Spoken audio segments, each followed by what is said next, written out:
Follow the steps on how to remove shadowed text like this in Photoshop. Let's start by opening the image. Press Ctrl J to duplicate the layer. Then, select the text.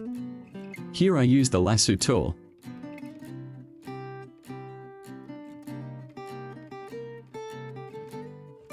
Go to Edit and select Content Aware Fill.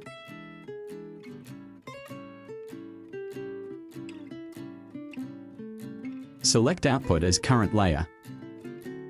And click OK.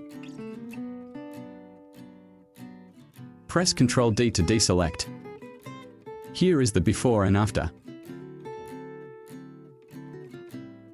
Good luck. Thank you for watching until the end. If there is something you don't understand, write a comment below.